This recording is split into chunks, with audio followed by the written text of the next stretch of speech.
নিজ চরণে রেখো মোরে, নিজ চরণে রেখো মোরে।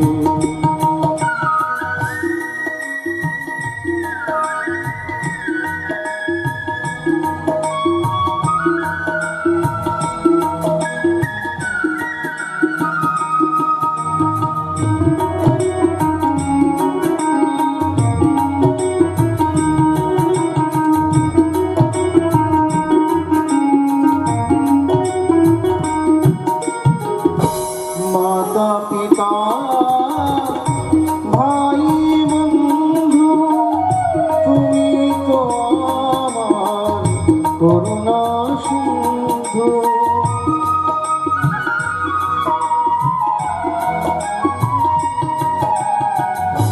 মাতা পিতা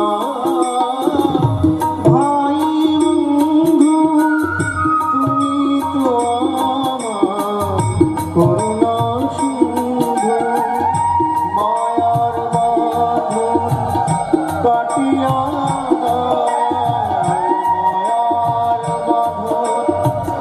কাটিয়া গায়া আপন করো চিরতরে, নিজ চরণে রেখো মোরে, নিজ চরণে রেখো মোরে।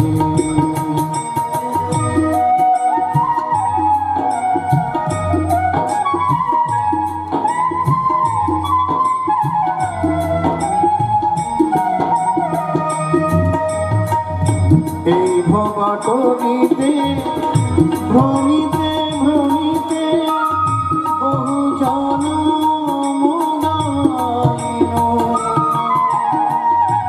আর এই জন্ম বৃথা না যায় হরি, আর এই জন্ম বৃথা না যায় হরি, কৃপা করো নিজ চরণে রেখো মোরে, নিজ চরণে রেখো মোরে।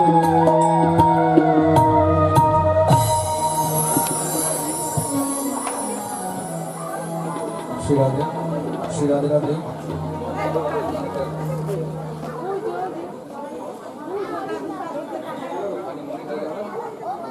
শ্রী রাধে রাধে, শ্রী রাধে রাধে।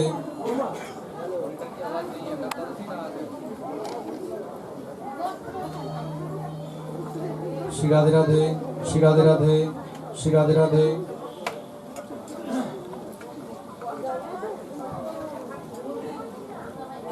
শ্রী রাধে রাধে, শ্রী রাধে রাধে, জয় শ্রী রাধে রাধে।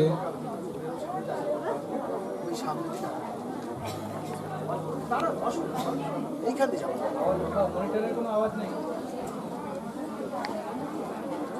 কালকে পুরো মাঠে মনিটরের আওয়াজ পাই।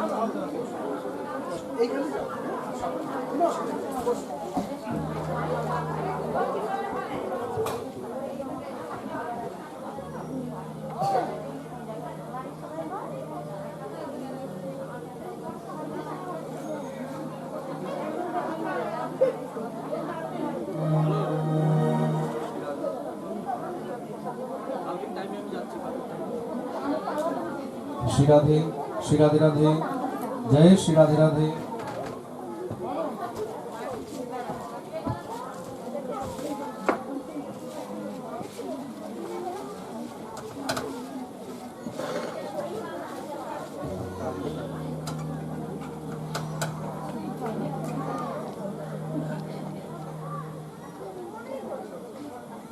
श्री राधे राधे श्री राधे राधे श्री राधे राधे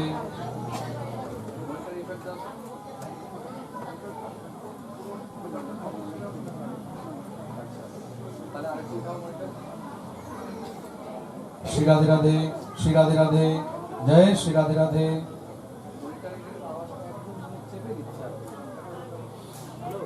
श्री राधे राधे श्री राधे राधे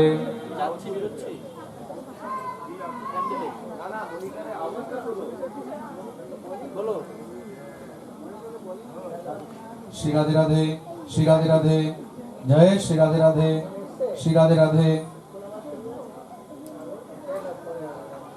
श्री राधे राधे श्री राधे राधे जय श्री राधे राधे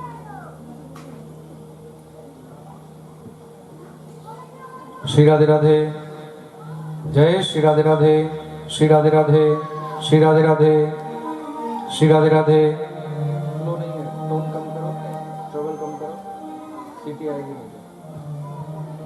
श्री राधे राधे श्री राधे राधे जय श्री राधे राधे श्री राधे राधे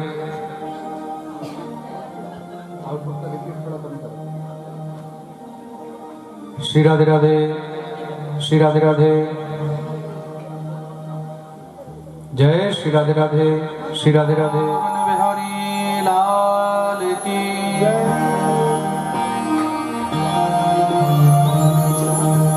श्री राधा रानी की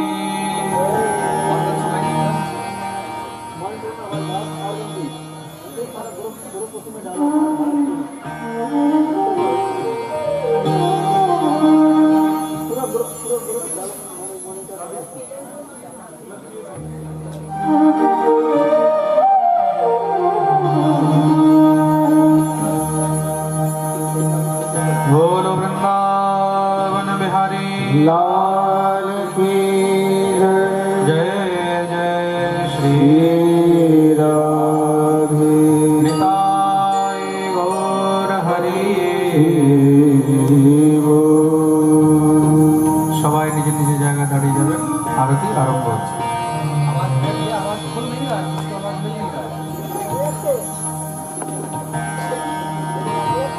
ओम चंद्रमा मनसो जातश्चक्षुः सूर्यो जायत श्रोत्रात् वायुश्च प्राणश्च मुखादग्निर्जायत श्री भागवत भगवान की है आरती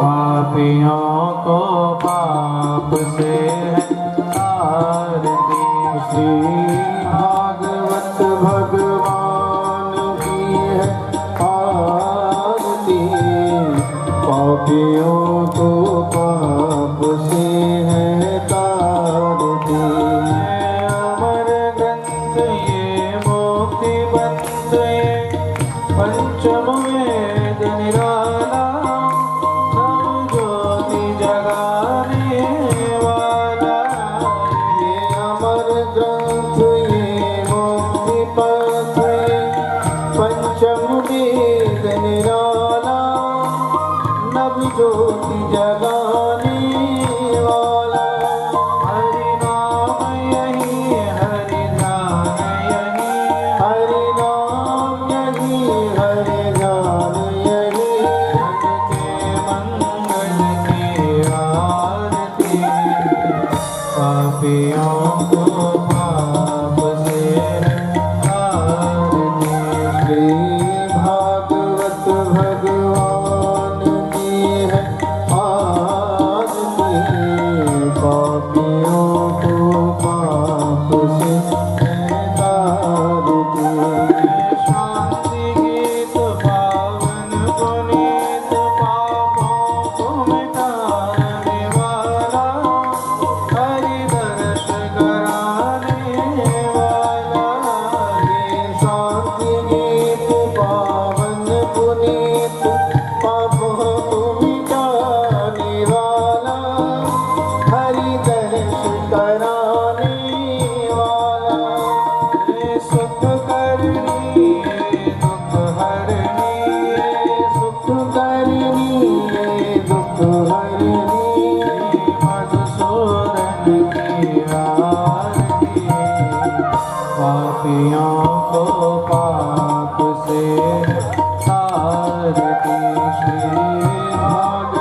पुष्पाणि यथा कालोद्भवान् च पुष्पाञ्जलिर्मया दत्तो गृहाण परमेश्वर मन्त्रपुष्पाञ्जलिं समर्पयामि श्रीपुराणपुरुषोत्तमाय नमो नमः। बोलिए भागवत भगवान की जय। श्री वृंदावन बिहारी लाल की जय। जय जय श्री राधे साई गौर हरि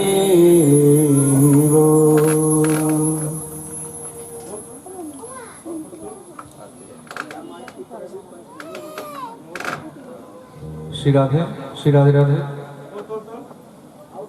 কালকে সেটিং কে করেছিল? কালকে সেটিং কে করেছিল?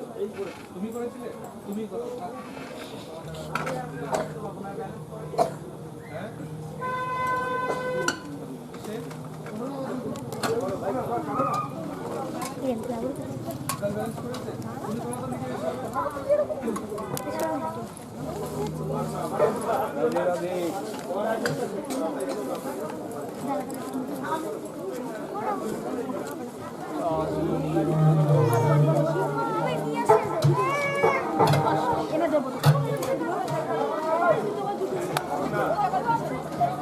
শ্রী রাধে শ্রী রাধে রাধে শ্রী রাধে রাধে।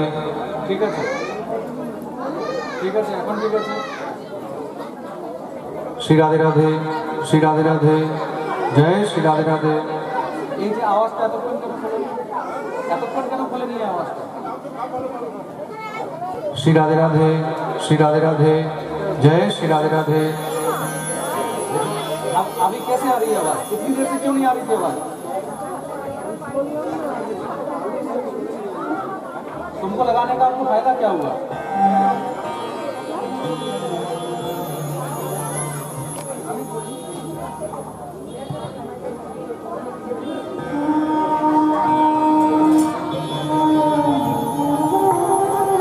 बोलिए वृंदावन बिहारी लाल की जय।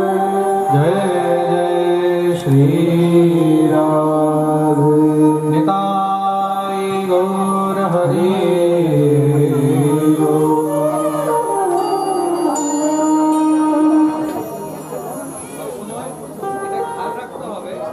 পাঠকের কতটা কষ্ট হচ্ছে যে এখানে আওয়াজ পর্যন্ত পাচ্ছে না।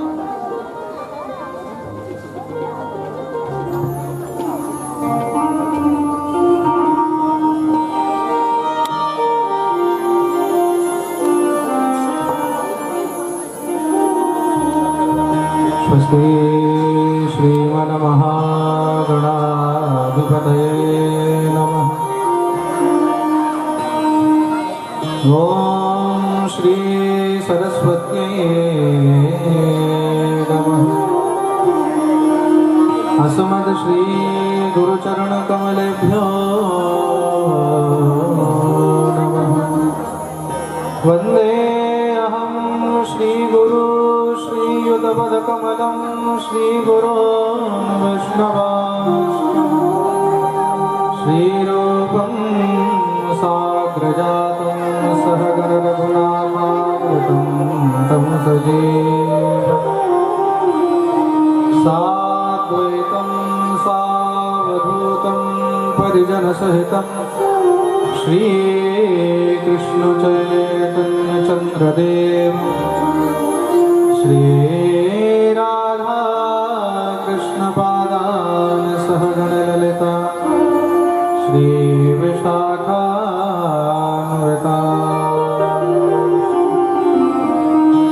ध्येयं सदा परिभवग्नमभीष्टदो तीर्थास्पदं शिवविरिञ्चिनुतं शरणं मृत्यादिहं प्रणतबालभवाब्धिपोतं वन्दे महापुरुषते चरणारविन्दं नारायणं नमस्कृत्य नरं चैव नरोत्तमं देवीं सरस्वती व्यासं ततो जयमुदीरये। शुकरो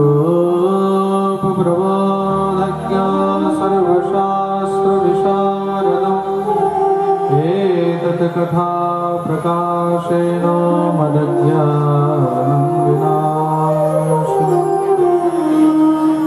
श्रीकृष्ण चैतन्य प्रभु नित्यानंद श्री अद्वैत गदाधर श्रीवासादि गौर भक्तवृंद हरे कृष्ण कृष्ण कृष्ण हरे हरे हरे राम राम राम हरे हरे। जय जय श्री राधा रमण जय जय नवल किशोर जय गोपी चितचोर प्रभु जय जय माखन चोर। बोलिए भक्तवत्सल भगवान की जय जय श्री निताई गौर हरि।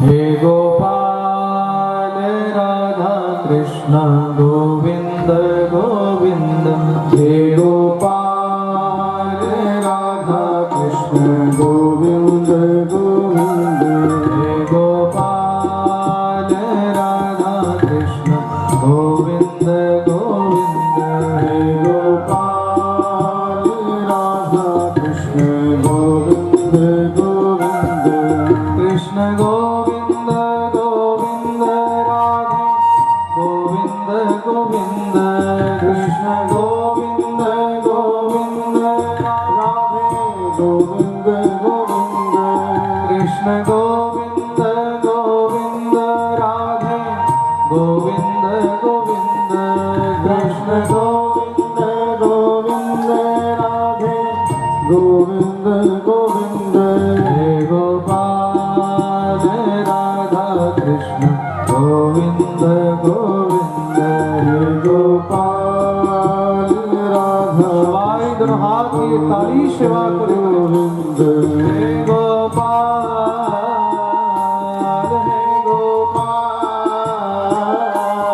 नंदलाल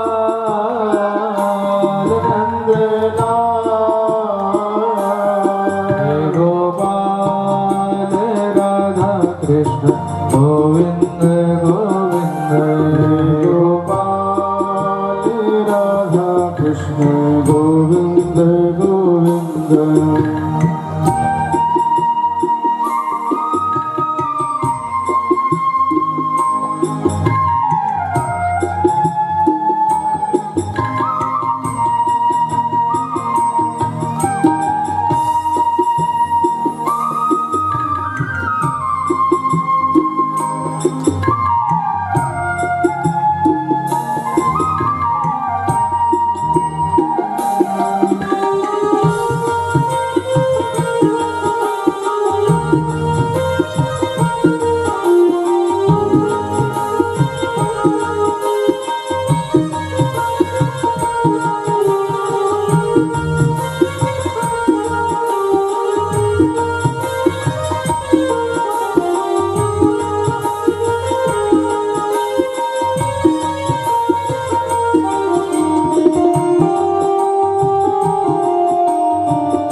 गोविंद गोविंद कृष्ण गोविंद गोविंद राधे गोविंद गोविंद कृष्ण गोविंद गोविंद राधे गोविंद गोविंद कृष्ण गोविंद गोविंद राधे गोविंद गोविंद कृष्ण गोविंद गोविंद राधे गोविंद गोविंद कृष्ण गोविंद गोविंद राधे गोविंद गोविंद कृष्ण गोविंद गोविंद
कृष्ण गोविंद गोविंद हे गोपाल राधा कृष्ण गोविंद गोविंद हे गोपाल राधा कृष्ण गोविंद गोविंद हे गोपाल हे गोपाल नंदलाल नंदलाल हे गोपाल राधा कृष्ण गोविंद गोविंद हे गोपाल राधा कृष्ण गोविंद गोविंद हे गोपाल राधा कृष्ण गोविंद गोविंद हे गोपाल राधा कृष्ण गोविंद गोविंद हे गोपाल राधा कृष्ण गोविंद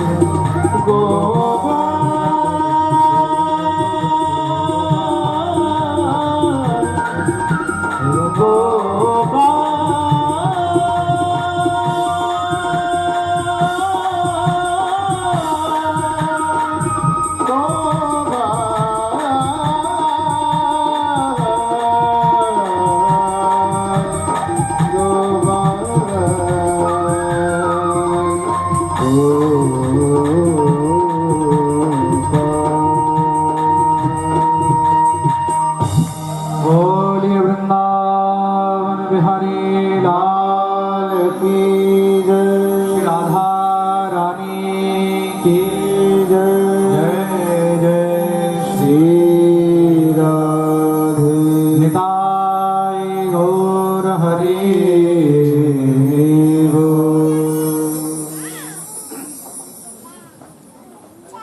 परमानंद चिन्मूर्ति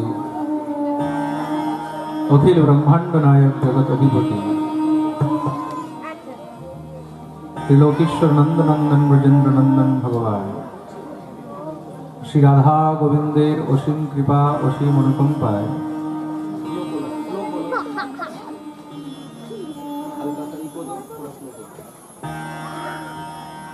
भगवान श्री राधा गोविंदेर असीम कृपा असीम अनुकंपाय আমরা সমস্ত বেথুয়া এবং অত্র অঞ্চলবাসী ভক্তবৃন্দগণ ভগবান শ্রীহরির দিব্য বাংময়ী প্রতিমূর্তি শ্রীমৎ ভাগবতের অমৃতময়ী রস আস্বাদন করার এই সৌভাগ্য প্রাপ্ত করিয়াছি। চিরঞ্জীব ধিয়াসের শুভ অন্নপ্রাশন উপলক্ষে ভট্টাচার্য পরিবার দ্বারা আয়োজিত এই দিব্য শ্রীমৎ ভাগবত সপ্তাহ জ্ঞানযজ্ঞের আজ তৃতীয় দিবস। আজ আমরা তৃতীয় দিবসের কথায় প্রবেশ করছি। বিগত 2 দিন যাবত আমরা ভগবানের দিব্য অমৃতময়ী আনন্দময়ী কথার রস আস্বাদন করে চলেছি যে শৃঙ্খলায়। কালকে আমরা সৃষ্টি বর্ণন পর্যন্ত কথা শ্রবণ করি।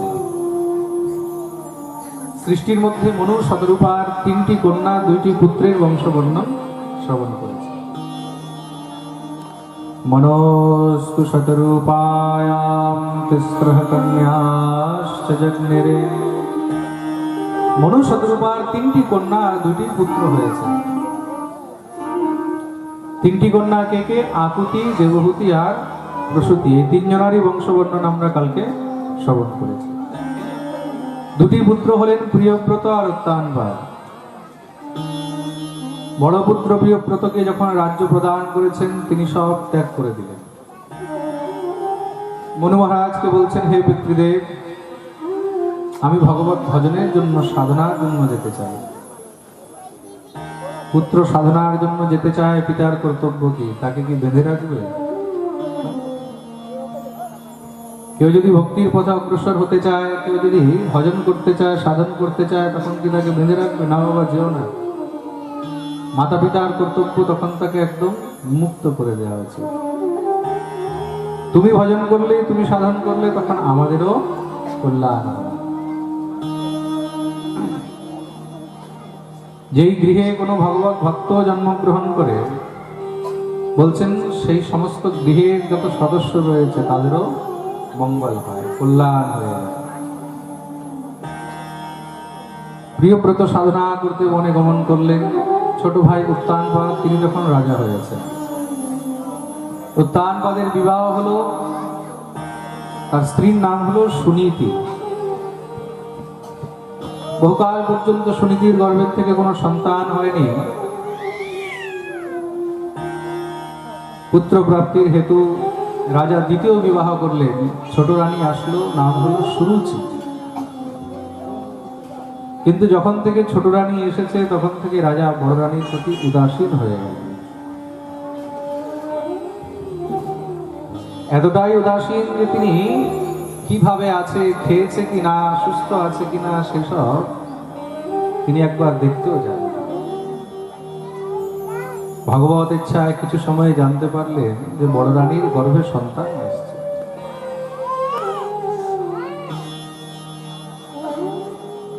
কিন্তু স্ত্রী আসক্ত সেই রাজা তাও বড় রানীর প্রতি কিঞ্চিত ভ্রুক্ষেপ করলেন। দেখতে দেখতে সুনীতির গর্ভের থেকে খুব সুন্দর একটি পুত্রের জন্ম হলো। সেই পুত্রের নাম রাখা হলো ধ্রুব। বলি ধ্রুবজি মহারাজ কি। ধ্রুবের জন্ম হয়েছে। শ্রী ধ্রুবজি মহারাজ বড় হচ্ছেন। কিছু সময় পরে ছোট রানী সুরুচির গর্ভের থেকে জন্ম হলো। সেই পুত্রের নাম রাখা হলো উত্তম। শ্রী ধ্রুবজি মহারাজের বয়স এখন প্রায় 5 বছর। একদিন শ্রী ধ্রুবজি মহারাজ দেখছেন মহারাজ উত্তান পদের কোলের মধ্যে ছোট ভাই ধ্রুব বসে রয়েছে, উত্তম বসে রয়েছে। শ্রী ধ্রুবজি মহারাজ মনে মনে বিচার করলেন যে আমারও তো পিতা, তার কোলে খেলার তো আমারও অধিকার রয়েছে। কিন্তু বাবা তো আজ পর্যন্ত কোনোদিন আমাকে এইভাবে কোলে নিয়ে আদর সৎকার করেননি, এইভাবে স্নেহ করেননি। সঙ্গে সঙ্গে দৌড়ে পিতার কাছে গিয়ে উপস্থিত হলেন। বাবা বাবা আমাকেও কোলে নাও।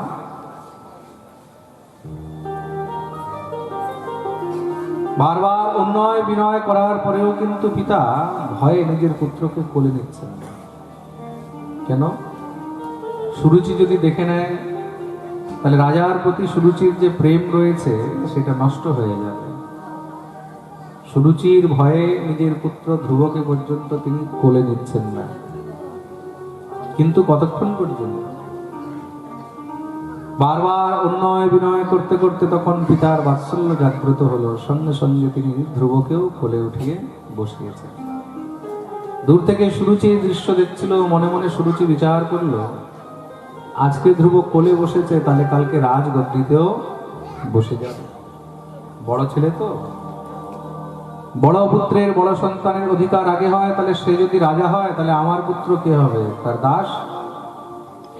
আর উত্তম যদি দাস হয় তাহলে আমি দাসের মা দাসী হয়ে থাকবো? না না, সেই দিন আসবেই বা কেন? সঙ্গে সঙ্গে দৌড়ে গিয়ে মহারাজের কোলের থেকে পুত্র ধ্রুবকে টেনে নিচে নামিয়ে দিল। ধ্রুব জোরে জোরে কাঁদছে, মা আমার কি দোষ? আমাকে তুমি পিতার কোল থেকে কেন নামালে? মহারাজের কোলের থেকে কেন নামিয়েছ? সুরুচি বললে, তোর এত দুঃসাহস, তুই রাজার কোলে বসবি? তিনি তো আমারও পিতা। নিশ্চয়ই পিতা, কিন্তু সেই কোলে বসার তো অধিকার নেই। সেই অধিকার কি করে পাবো? তার জন্য তোকে তপস্যা করে আসতে হবে। তপস্যা করে আবার আমার গর্ভের থেকে যখন জন্মগ্রহণ করবি তখন গিয়ে তুই এই সৌভাগ্য পাবি, তখন তুই মহারাজের কোলে বসতে পারবি। তপসারাধ্য পুরুষং তস্যৈবানুগ্রহেণ গর্ভে ত্বং সাধয়াত্মানং যদিচ্ছসি নৃপাস। তপসারাধ্য পুরুষং তস্যৈবানুগ্রহেণ মে। যাও তুমি গিয়ে তপস্যা করো, তপস্যা করে আবার ভগবানের কাছে বরদান নিয়ে আমার গর্ভের থেকে জন্মগ্রহণ করো। গর্ভে ত্বং সাধয়াত্মানং যদিচ্ছসি নৃপাস। যদি রাজার কোলে বসতে চাও তাহলে আমার গর্ভের থেকে জন্মগ্রহণ করতে হবে। শ্রী ধ্রুবজি মহারাজ কাঁদতে কাঁদতে মায়ের কাছে গিয়ে উপস্থিত হলেন। মা সুনীতি যখন জিজ্ঞাসা করেছেন সমস্ত সব বৃত্তান্ত শুনিয়ে দিলেন, বলে ফেললেন। সব বৃত্তান্ত শুনে মা সুনীতি কিন্তু ধ্রুবকে বোঝাচ্ছেন, বাবা তোর মা একদম ঠিকই বলেছে, তোর ছোট মা তোর বিমাতা একদম ঠিকই বলেছে। এই সংসারে তপস্যা ছাড়া, সাধনা ছাড়া কখনো কেউ কোনো উপলব্ধি পেতে পারেনি। জীবনে যদি কোনো উপলব্ধি পেতে হয় তাহলে তোমাকে তপস্যা করতেই হবে, সাধনা করতেই হবে। তপ, তপ শব্দের অর্থ হলো পরিশ্রম। এই সংসারে পরিশ্রম ছাড়া কখনো কিছু পাওয়া যায় না। প্রেম সে বলো রাধে রাধে, জোর সে বলো, আরো জোরে, আরো জোরে, সবাই দোনো হাত উপরে করে জয় জয় শ্রী রাধে।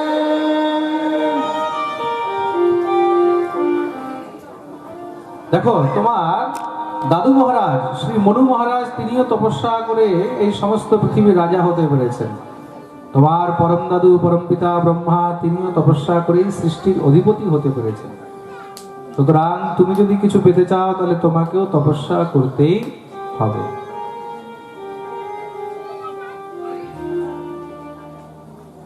শ্রী ধ্রুবজি মাকে জিজ্ঞাসা করছেন, মা তাহলে সেই তপস্যা কি করে করা হয়? সুনীতি বললেন যে বনের মধ্যে গিয়ে সেখানে ভগবানের তপস্যা তো করে, কিন্তু কিভাবে করে সেটা তো আমিও জানি না। হ্যাঁ, শুনেছি সেই বনের মধ্যে সাধু বৈষ্ণবরা ঋষি মুনিরা সেখানে সব সময় নিবাস করেন, ভ্রমণ করেন।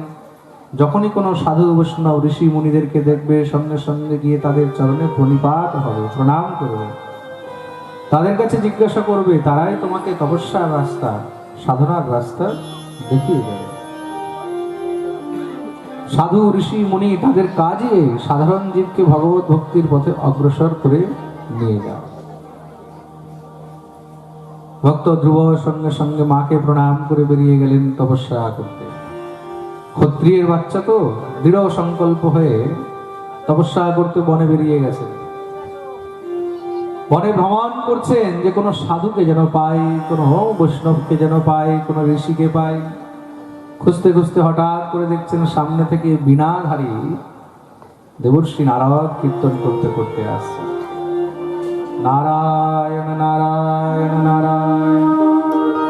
দৌড়ে গিয়ে চরণের মধ্যে সাষ্টাঙ্গ প্রণাম করলেন। দেবর্ষি নারদ ছোট্ট শিশুকে দেখেছেন, জিজ্ঞাসা করলেন, তুমি কে? এই ঘোর জঙ্গলের মধ্যে তুমি এখানে কি করছো? শ্রী ধ্রুবজি মহারাজ উত্তর দিলেন, প্রভু আমি চক্রবর্তী সম্রাট শ্রী উত্তানপাদের জ্যেষ্ঠ পুত্র, আমার নাম হলো ধ্রুব। রাজকুমার ধ্রুব, তুমি বনের মধ্যে জঙ্গলের মধ্যে কি করতে এসেছো? প্রভু আমি এখানে তপস্যা করতে এসেছি। তপস্যা? তপস্যা কি বাচ্চাদের খেলা নাকি? যাও যাও, বাড়ি ফিরে যাও, এখন তোমার খেলাধুলার বয়স। শ্রী ধ্রুবজি মহারাজ বলছেন, প্রভু আমি তো তপস্যা করতে এসেছি, আমি খেলাধুলা করার জন্য আসিনি। দেখো দেখো, এই ঘোর জঙ্গলের মধ্যে বহুত হিংস্র পশু থাকে, বাঘ সিংহ ভল্লুক, তারা সব তোমাকে মেরে খেয়ে ফেলবে। যাও যাও, ঘরে ফিরে যাও, যদি রাস্তা ভুলে থাকো তাহলে আমি তোমাকে ঘরে দিয়ে আসি। শ্রী ধ্রুবজি মহারাজ বলছেন, প্রভু এতদিন রাস্তা ভুলেছিলাম, এতদিন হারিয়েছিলাম, এখন ঠিক রাস্তায় আসার চেষ্টা করছি। আমি তপস্যা করতে এসেছি, আমি ফিরে যাব না। দেবর্ষি নারদ বারবার যখন বোঝাচ্ছেন, তখন শ্রী ধ্রুবজি মহারাজ বললেন, একটি প্রশ্ন করব প্রভু। বলে কি? আচ্ছা বলুন তো, আপনি কি আসল সাধু না নকল সাধু? নারদ তো শুনে একদম চমকে গেছে। আসল সাধু না নকল সাধু মানে?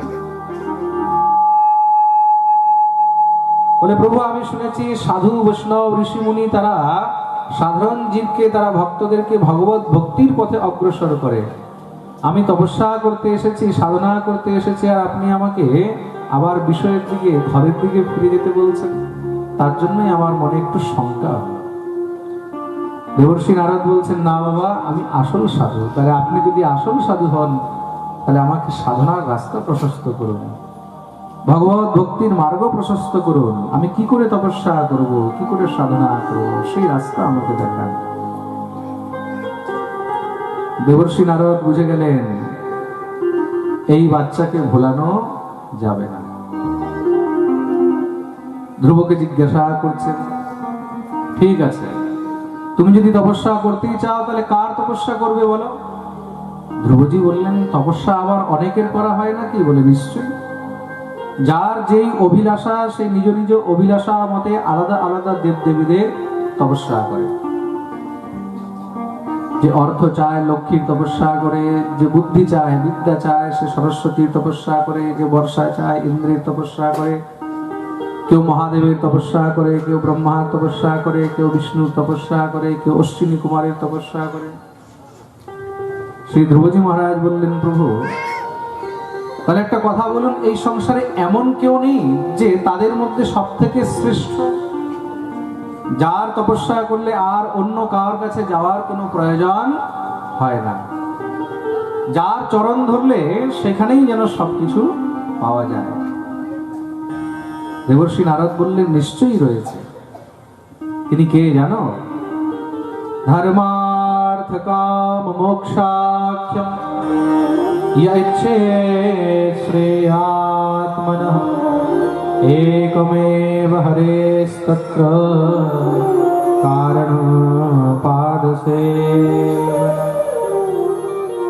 এই সংসারে সমস্ত দেব দেবীদের মধ্যে একমাত্র যদি শ্রেষ্ঠ কেউ রয়েছেন তিনি হলেন স্বয়ং ভগবান শ্রী হরি। একমেব হরেস্তত্র কারণম পাদসেবনঃ।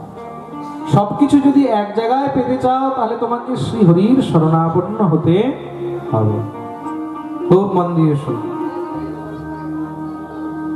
বৃক্ষের যদি ফল চাও তাহলে তার গোড়াতে জল দিতে হবে, ডালায় পাতায় জল দিলে কোনো লাভ হবে না।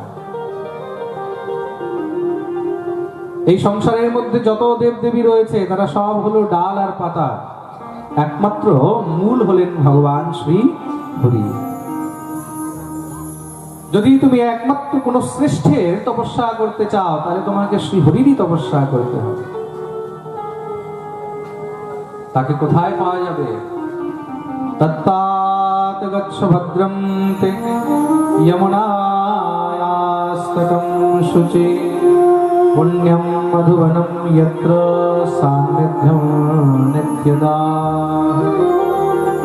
তাকে যদি পেতে হয় তাহলে একমাত্র তোমাকে সেই বৃন্দাবনে যেতে হবে, মধুবনে যেতে হবে। কেন? ভগবান সবসময় শ্রীধাম বৃন্দাবনে বিরাজিত হয়ে রয়েছে। ভগবানকে যদি সহজে পেতে হয় তাহলে তোমাকে বৃন্দাবন যেতেই হবে, বৃন্দাবন যেতেই হবে। তাহলে তাকে দেখতে কেমন দেখা যায়? দেবর্ষি নারদ প্রভুর খুব সুন্দর বর্ণন করলেন। শ্রীবৎসাঙ্কং ঘনশ্যাম পুরুষং বনমালিনং শঙ্খচক্র গদা পদ্মৈরভিভ্যস্ত চতুর্ভুজং। শ্রীবৎসাঙ্কং ঘনশ্যামং পুরুষং বনমালিনং। দেখতে কিরকম? একদম শ্যাম বর্ণ, শ্যামম হিরণ্য পরিধিম বনমালয়ামঃ।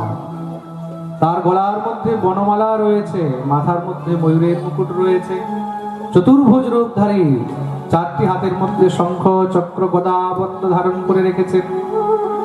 কিরীটিনম কুণ্ডলিনম কেಯೂরবলয়ান্বিতম কৌস্তুভাভরণাগ্রীবম পীতকৌশেয়বাসসু। কিরীটিনম কুণ্ডলিনম, কানের মধ্যে খুব সুন্দর কিরীটের কুণ্ডল রয়েছে।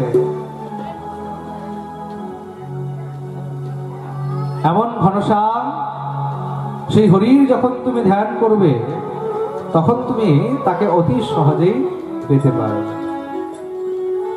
তার বুকের মধ্যে শ্রীবৎসের চরণচিহ্ন অঙ্কিত রয়েছে, কস্তুভ মণি রয়েছে। তাহলে প্রভু তাকে পেতে হলে কোন মন্ত্র জপ করতে হবে? সেই মন্ত্র তো আমাকে দেন। দেবর্ষি নারদ বললেন, বাবা সেই মন্ত্র তো দেওয়া যাবে না। কেন?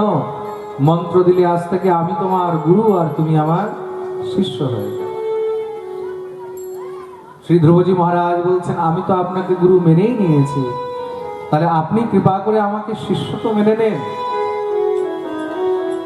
দেবর্ষি নারদ বিচার করে দেখলেন এমন সুন্দর শিষ্য আর খুঁজেও পাওয়া যাবে। এই সংসারে যেরকম সদ্গুরু অনেক ভাগ্যে পাওয়া যায়, তদ্রূপ সৎ শিষ্য কিন্তু অনেক ভাগ্যে পাওয়া যায়। খুব মন দিয়ে শুনবে। আর না হলে এই সংসারে ধান্দাবাজ গুরু আর ধান্দাবাজ শিষ্য কিন্তু জায়গায় জায়গায় ঘুরে বেড়াচ্ছে। একমাত্র কৃষ্ণ ভক্ত।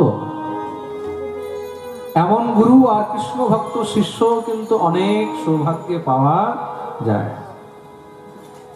আজকাল মানুষ গুরু কিসের জন্য করে? বাবা আমার যেন বিজনেসটা ভালো করে চলুক, আমার যেন দোকানটা ভালো করে চলে, আমি যেন একটু সুস্থ থাকি, ভালো থাকি, ছেলে মেয়ে তারা যেন সুখে থাকে। আমরা সাংসারিক কামনার উপলব্ধির জন্য কিন্তু গুরু খুঁজে বেড়াচ্ছি, তাই তো? কিন্তু গুরুর একমাত্র উদ্দেশ্য কি? গোবিন্দকে পাওয়ার জন্য, ভক্তির পথে অগ্রসর হওয়ার জন্য কিন্তু গুরুর চরণের আশ্রয় নিতে হয়। নিজের সাংসারিক সুখ, নিজের সাংসারিক অভিবৃদ্ধির প্রাপ্তির জন্য কিন্তু গুরু করা হয় না। গুরু হলো একমাত্র আধ্যাত্মিক জগতে উন্নতির জন্য, ভগবানকে পাওয়ার জন্য, সৎপথে আসার জন্য কিন্তু গুরু করা। দেবর্ষি নারদ বিচার করে দেখলেন যে এর থেকে ভালো আর শিষ্য খুঁজে পাওয়া যাবে। খুব সুন্দর দ্বাদশাক্ষর গোপাল মন্ত্রের দীক্ষা দিয়েছে। ওম নমো ভগবতে বাসুদেবায়। দিব্য মহারাজ দীক্ষা প্রদান করলেন। সেই মন্ত্র প্রাপ্ত করে দেবর্ষি নারদকে প্রণাম করে শ্রী ধ্রুবজি মহারাজ শ্রীধাম বৃন্দাবনে গমন করেছেন। শ্রী ধ্রুবজি মহারাজ বৃন্দাবনে আসছেন, মনে কি আনন্দ! সেই বৃন্দাবনে গেলে, মধুবনে গেলে আমি সাক্ষাৎ ভগবানকে পাব। এই ভাব যদি সবার মনে থাকে তাহলে নিশ্চয়ই তারাও কিন্তু রাধা গোবিন্দের চরণাশ্রয় অতি শীঘ্রই পেতে পারে। সবসময় শ্রী রাধা গোবিন্দের চরণেই প্রার্থনা করতে হবে, প্রভু আমরাও যেন একদিন সেই ব্রজে বাস পাই, আমরাও যেন তোমার চরণে যেতে পারি। শ্রী ধ্রুবজি মহারাজ যাচ্ছেন, তাহলে আমরা কি করে বাকি থাকি? সবাই মিলে আমরা একটু শ্রীধাম বৃন্দাবন দর্শন করে আসি, ঘুরে আসি। কে কে যাবে একটু হাত উপরে করো তো দেখি। পাক্কা? তাহলে নিজের এই মন রূপী পাখিটাকে নিয়ে উড়ে যেতে হবে। আমার মন পাখি যে বলে, আমার মন পাখি যে বলে, উড়ে বৃন্দাবন যায়, ব্রজের এই পাবন পথে রাধে রাধে গাই। আমি রাধে রাধে গাই, আমি শ্যামা শ্যামা গাই। আমি রাধে রাধে গাই, আমি শ্যামা শ্যামা গাই। আমি রাধে রাধে গাই, আমি শ্যামা শ্যামা গাই। আমি রাধে রাধে গাই, আমি শ্যামা শ্যামা গাই। আমার মন পাখি যে বলে, উড়ে বৃন্দাবন যাই, ব্রজের পাবন পথে রাধে রাধে গাই। আমি রাধে রাধে গাই, আমি শ্যামা শ্যামা গাই। আমি রাধে রাধে গাই, আমি শ্যামা শ্যামা গাই। এইভাবে নয়, তোর হাত উপরে করে তালি সেবা।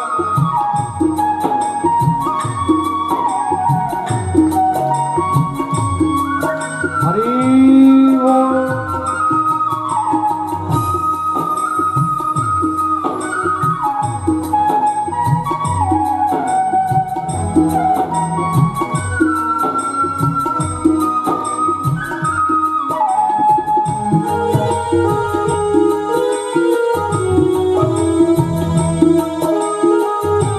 गौरी वृंदावन धाम की।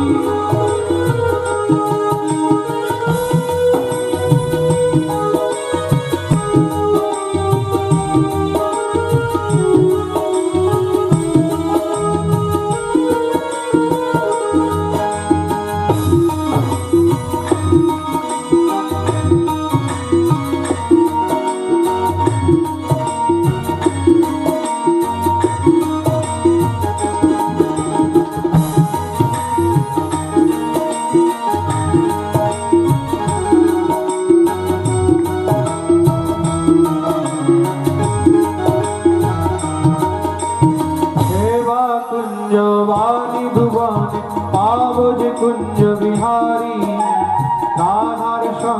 রাস করে যে হাতেতে হাত ধরে সেবা কুঞ্জ মাধুবনে পাবো যে কুঞ্জ বিহারী রাধার সঙ্গে রস করে যে হাতেতে হাত ধরে সেবা কুঞ্জ মাধুবনে পাবো যে কুঞ্জ বিহারী রাধার সঙ্গে রাস করে যে হাতেতে হাত ধরে সেবা কুঞ্জে মাধব সবাই মিলে গাইবে কুঞ্জ বিহারী রাধার সঙ্গে রস করে যে হাতেতে হাত ধরে যমুনা গিয়ে স্নান করে যে যমুনা গিয়ে স্নান করিলে যমুনা গিয়ে স্নান করে যে জমের ত্রাস কাটায় ব্রজের এই পাবন পথে রাধে রাধে গাই আমি রাধে রাধে গাই আমি শ্যামা শ্যামা গাই আমি রাধে রাধে গাই আমি শ্যামা শ্যামা গাই আমার মন পাখি যে বলে উড়ে বৃন্দাবন যাই ব্রজের এই পাবন পথে রাধে রাধে গাই আমি রাধে রাধে গাই আমি শ্যামা শ্যামা গাই আমি রাধে রাধে গাই আমি শ্যামা শ্যামা গাই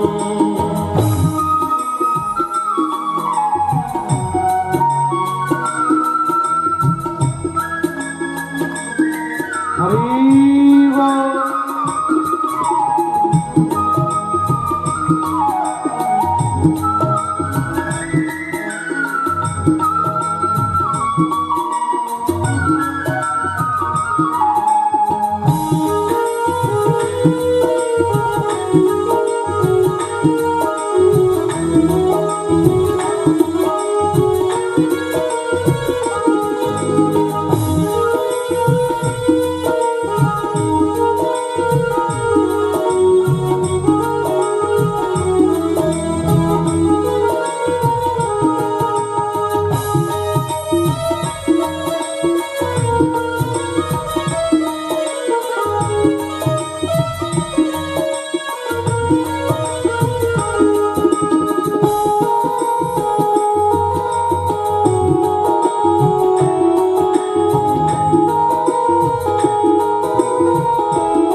বৃন্দাবনের মহিমা যে ভাই কেউ নাহি জানে প্রেম নগরিয়া মনমোহনের প্রেমী হয় সে জানে বৃন্দাবনের মহিমা যে ভাই কেউ নাহি জানে প্রেম নগরিয়া মনমোহনের প্রেমী হয় সে জানে বৃন্দাবনের মহিমা যে ভাই কেউ নাহি জানে প্রেম নগরিয়া মনমোহনের প্রেমী হয় সে জানে বৃন্দাবনের মহিমা গে ভাই কেহ নাহি জানে প্রেম নগরিয়া মনমোহিরে প্রেমী হয় সে জানে সুন্দর বৃন্দাবনে তোর যে সুন্দর বৃন্দাবনে তোর যে আমি লুটিয়ে যাই ব্রজের এই পাবন রাধে রাধে গাই আমি রাধে রাধে গাই আমি শ্যামা শ্যামা গাই আমি রাধে রাধে সবাই মিলে গাইবে আমি শ্যামা শ্যামা গাই আমি রাধে রাধে গাই আমি শ্যামা শ্যামা গাই আমি রাধে রাধে গাই আমি শ্যামা শ্যামা গাই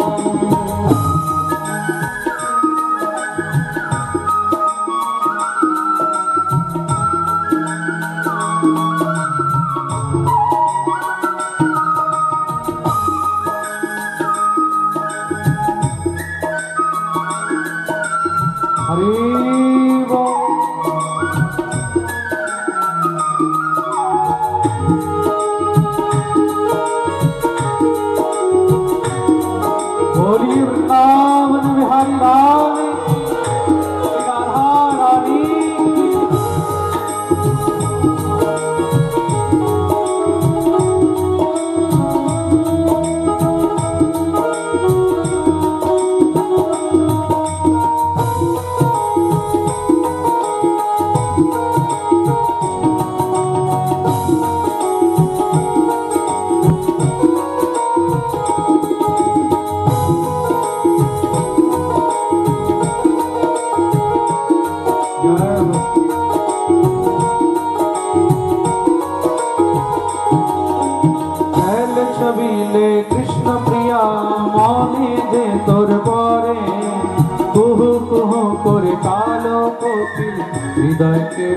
থাকিয়া মনে যে আমার পড়ে করিবে কালো কোকিল হৃদয় কেড়ে কেড়ে নিলে তুমি মনটা আমার,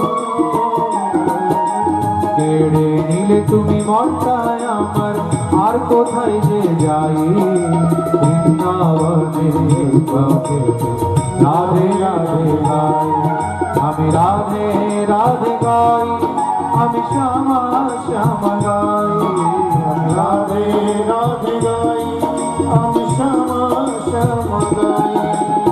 আমার মন পাখি যে বলে উড়ে বৃন্দাবন যাই, রাজে পাবন পথে রাধে রাধে গাই, আমি রাধে রাধে গাই আমি শ্যামা শ্যামা গাই, আমি রাধে রাধে গাই আমি শ্যামা শ্যামা গাই।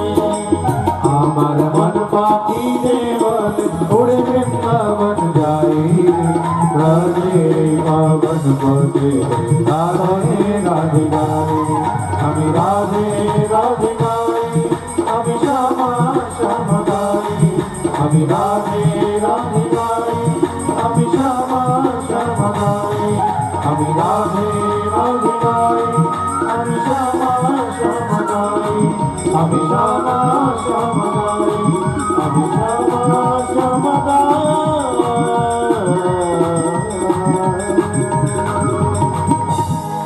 গৌরী বৃন্দাবন বিহারী লাল কি জয়।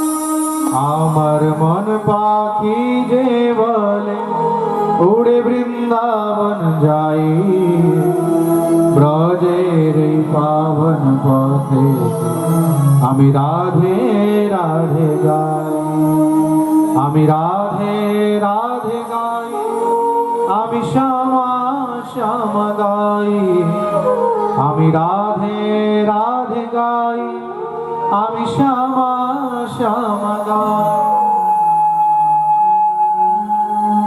শ্রী ধ্রুবজি মহারাজ দিব্য কীর্তন করতে করতে শ্রীধাম বৃন্দাবনে এসে উপস্থিত হলেন। বৃন্দাবনে এসে যমুনা স্নান করে একটি উঁচু টিলার উপরে বসে দিব্য তপস্যা আরম্ভ করেছে। 6 মাস ধ্রুবজি মহারাজ ঘনঘোর তপস্যা করলেন, আর সেই 6 মাসের তপস্যার মধ্যে এক পায়ের বুড়ো আঙ্গুলের উপরে দাঁড়িয়ে সেই কঠোর তপস্যা করাতে সমস্ত পৃথিবী নড়চড় হতে লাগে। সব দেবতারা ঘাবড়িয়ে গেলেন, দৌড়ে ভগবানের কাছে গিয়ে উপস্থিত হয়েছে। পৃথিবী নড়চড় হলে কি হবে? সমস্ত সৃষ্টি শেষ হয়ে যাবে, তাই তো? পৃথিবী যদি একটু কম্পন দেয় তাহলে কি হয়? ভূমিকম্প হয়ে যায় তো। আর পৃথিবী যদি কষ্ট পায়, পৃথিবী যদি নড়চড় হয়, তাহলে তো সমস্ত সৃষ্টি একদম শেষ হয়ে যাবে। সবাই দৌড়ে ভগবান শ্রীহরির কাছে গিয়ে উপস্থিত হলেন, গিয়ে প্রার্থনা করছেন, নৈবং বেদামো ভগবন প্রাণরোধম চরাচরস্যাখিল সত্ত্বধাম্নঃ বিধেহি তন্নো বৃজনাদ বিমোক্ষম প্রাপ্তা বয়ং ত্বাং শরণং শরণ্যম। দিব্য ভগবানের স্তুতি করলেন, প্রভু আপনার এক ছোট ভক্ত 6 মাসের ঘোর তপস্যায় সমস্ত সংসারকে নড়িয়ে দিয়েছে। আপনি কৃপা করে শীঘ্রই তাকে দর্শন দেন। যদি সে আপনার দর্শন না পায় তাহলে তার তপস্যা আরো কঠিন হয়ে যাবে, আরো কঠোর হয়ে যাবে, চরাচর জগতের সমস্ত সৃষ্টি শেষ হয়ে যাবে। ভগবান বললেন, চিন্তা করো না, আমি অতি শীঘ্রই আমার সেই ভক্তের দর্শন করতে যাব। ভগবান এখানে কি বলছেন? দর্শন করতে যাব, দর্শন দিতে নয়।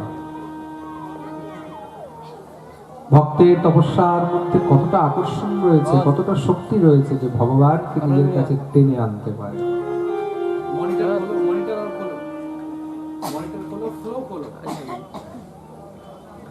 ভক্তের তপস্যার মধ্যে কতটা আকর্ষণ থাকতে পারে যে ভগবান বলছেন যে আমি তাকে দর্শন দিতে নয়, আমি তার দর্শন করতে যাব। ভগবান গরুড়ের উপরে বসে এসে উপস্থিত হলেন। ধ্রুবের সম্মুখে এসে ভগবান তাকে ডাকছেন, বৎস ধ্রুব।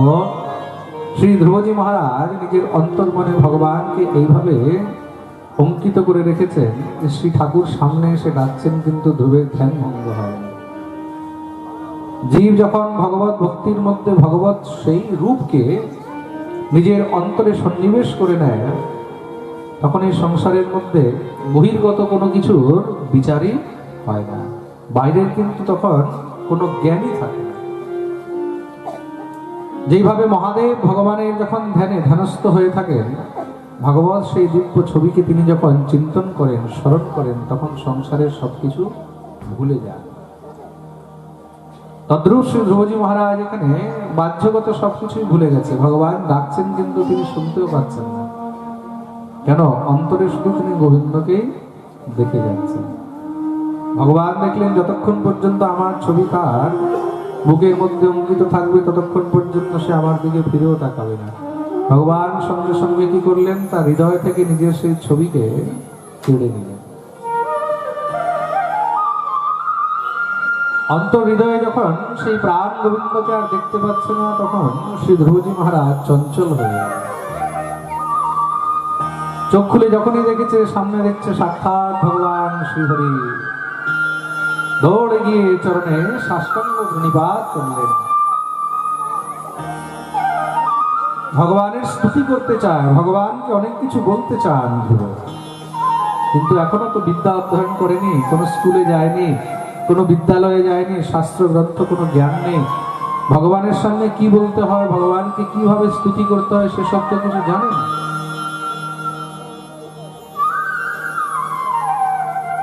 মনে ইচ্ছা আছে কিন্তু বলতে পারছেন না। ভগবান কৃপা করে তখন ধ্রুবের গালের মধ্যে নিজের বাম হস্ত স্পর্শ করলেন।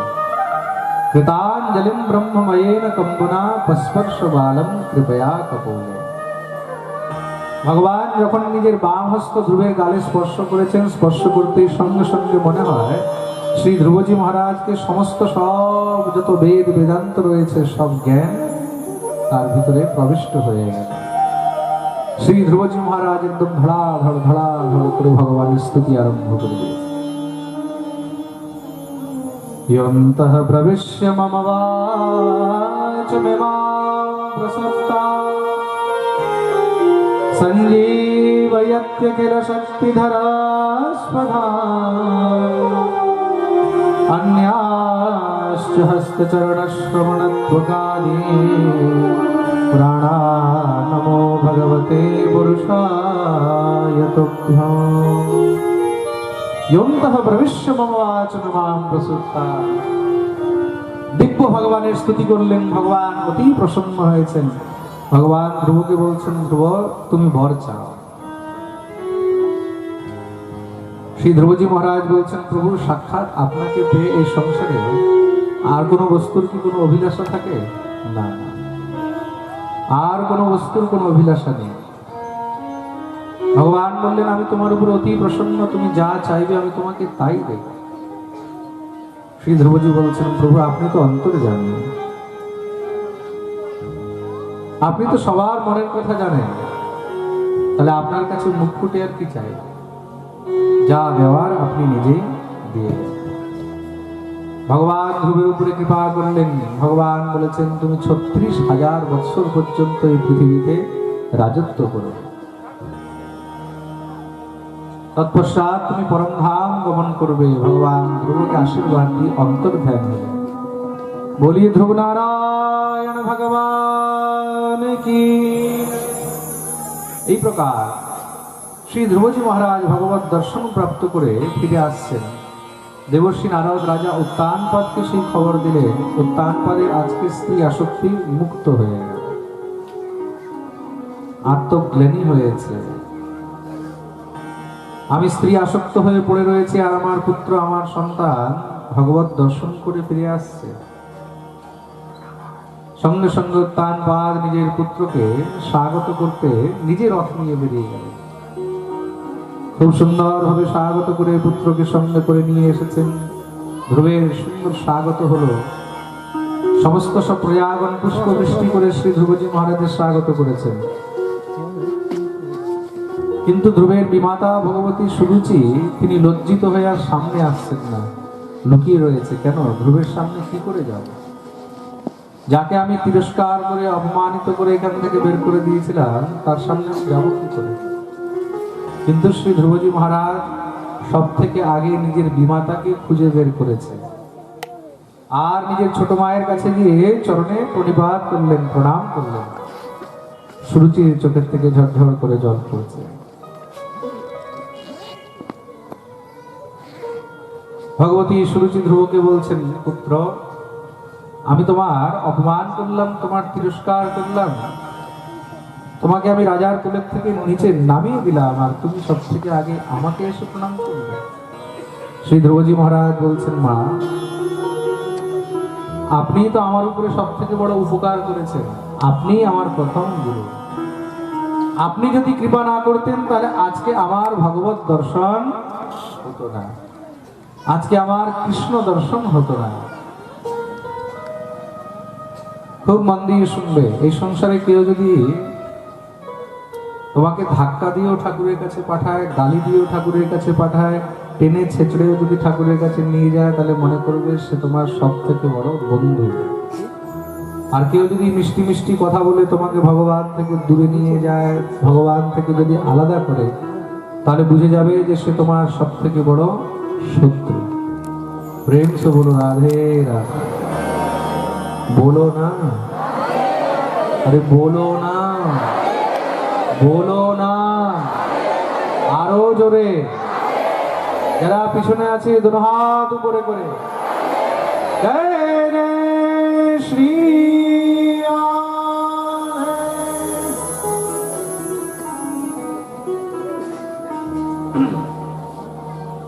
শ্রী ধ্রুবজি মহারাজ বড় হয়েছেন, পিতা উত্তানপাদ পুত্রকে রাজ্য দিয়ে বনগমন করলেন। শ্রী ধ্রুবজি মহারাজের ছোট ভাই উত্তম শিকার খেলতে বনে গেছিল, সেখানে এক যক্ষের সঙ্গে যুদ্ধে তার মৃত্যু হয়ে যায়।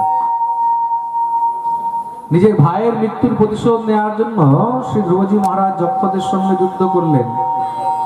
সেই যুদ্ধের মধ্যে হাজার হাজার যক্ষদেরকে তিনি মেরে ফেলেছেন।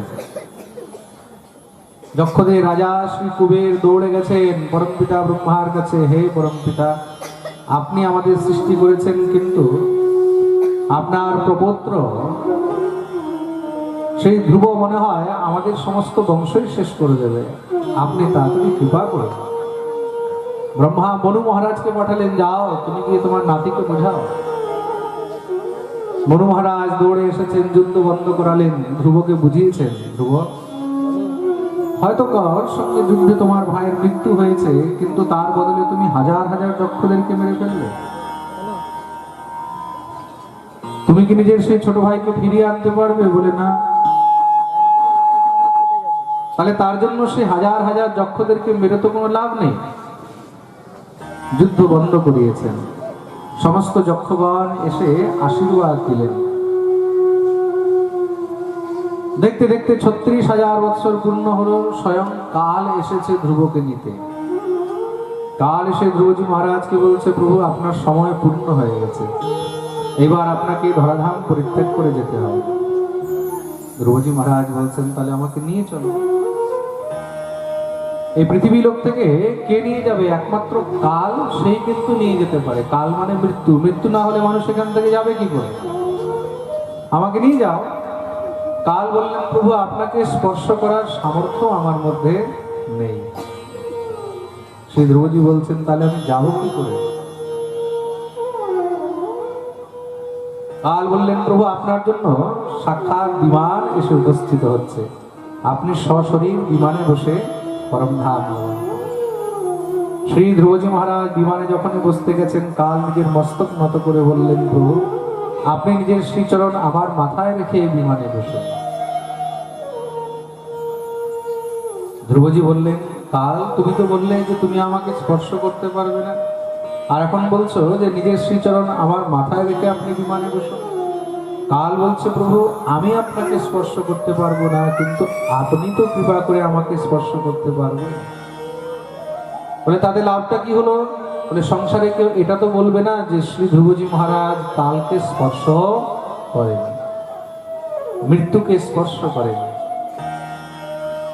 এই পৃথিবী লোকে যেই জন্মগ্রহণ করুক না কেন তাকে মৃত্যুকে স্পর্শ করিতেই হয়। সুতরাং আপনি আমার মস্তকে নিজের চরণ রেখে এই বিমানে আরূঢ় হয়ে গেলেন। শ্রী ধ্রুবজি মহারাজ কালের মাথায় চরণ রেখে বিমানে উদ্যত হলেন। ভগবান ধ্রুবের জন্য একটি আলাদা লোক দিয়েছেন, তার নাম হলো ধ্রুবলোক। আর আজও শ্রী ধ্রুবজি মহারাজ সেই ধ্রুবলোকের মধ্যেই বিরাজমান হয়ে গেছে। আকাশের মধ্যে উত্তর দিশায় যে সব থেকে উজ্জ্বল তারাটি দেখা যায় তার নাম হলো ধ্রুব তারা। বলিয়ে ধ্রুবজি মহারাজ কি। এই প্রকার শ্রী সুখদেব প্রভু ধ্রুব চরিত্রের খুব সুন্দর বর্ণন শ্রবণ করিয়েছেন। ধ্রুবজির দুইটি পুত্র হলো উৎকল আর বৎসর। তার মধ্যে বড় পুত্র সেও ভগবত ভজনের জন্য বনে চলে গেলেন, ছোট পুত্রকে তিনি রাজগদ্দি দিয়ে গেছেন। সেই ধ্রুবের বংশে পরম প্রতাপী রাজা হলেন অঙ্গ, অঙ্গের পুত্র হলেন বেন। এই বেন এত অত্যাচারী ছিল, কেউ যদি তপস্যা করত, কেউ যদি যজ্ঞ করত, বেন গিয়ে সেগুলো সব বন্ধ করে দিত। সমস্ত পৃথিবীর মধ্যে বেন সবাইকে আদেশ করেছে, মনে রাখবে একমাত্র আমি হলাম ভগবান, আমি তোমাদের রক্ষা করি, আমি তোমাদের রাজা, আমি তোমাদের খাওয়া দাওয়ার ব্যবস্থা করি, আর তোমরা অন্যের পুজো করবে না। পুজো করলে আমার পুজো করতে হবে, যজ্ঞ করলে আমার যজ্ঞ করতে হবে। কেউ ভগবানের যজ্ঞ করছে গিয়ে সঙ্গে সঙ্গে সব বিধ্বংস করে দেয়, কেউ তপস্যা করছে গিয়ে তার হত্যা করে দেয়। এই প্রকার যখন বেনের অত্যাচার বেড়ে গেল তখন সব ঋষি মুনিরা আর সহ্য করতে পারলেন না।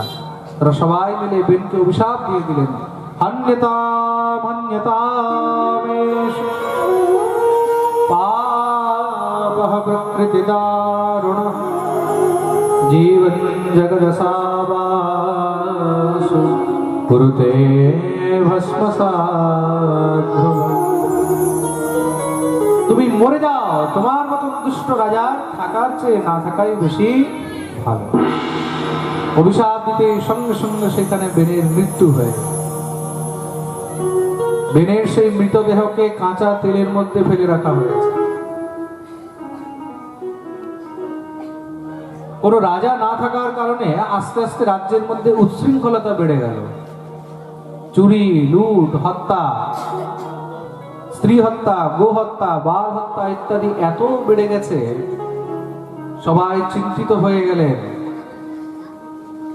বিচার করে দেখবেন, যদি রাজ্যের মধ্যে রাজাই না থাকে, যদি সেখানে কোনো পুলিশ না থাকে, যদি প্রশাসন না থাকে, তাহলে তো মানুষ উচ্ছৃঙ্খল হয়ে যাবে, তাই তো?